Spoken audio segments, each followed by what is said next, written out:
解放军取得飞速发展，美军报解放军已经列装了巨浪3导弹，让美国感到压力倍增。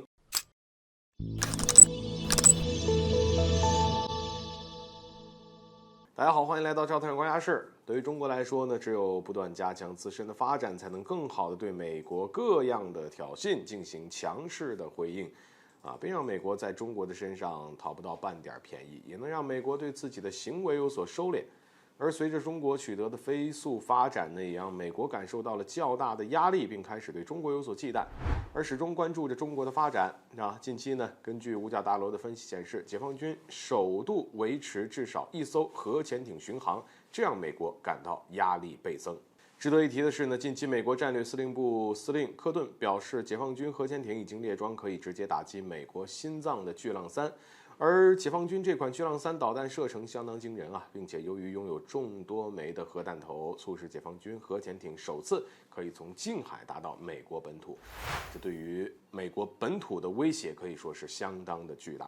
此外，此前有消息报道称，解放军研制的巨浪3导弹将被部署到正在开发的下一代核潜艇上。然而，现今呢，随着美军战略司令部司令爆出解放军已经列装巨浪3，那么也显示出美国对解放军的核潜艇发展感到异常担忧，并预示着解放军似乎有了可以在近海打击美本土的能力，直接打了美国一个措手不及。当然，正是由于解放军可能取得如此大的成就，那么也难免引起美方的强烈关注，或许也开始了针对中国的战略部署，以便对自身安全进行更好的防护。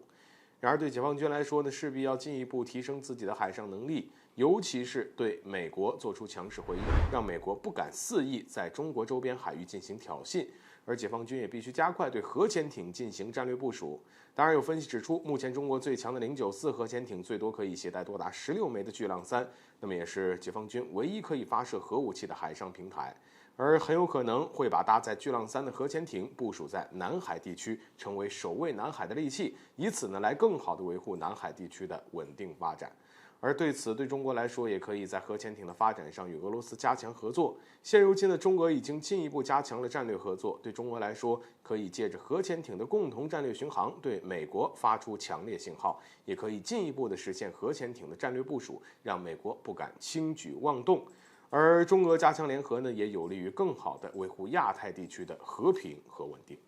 好了，本期节目就到这里，欢迎点赞转发，留下您的精彩评论。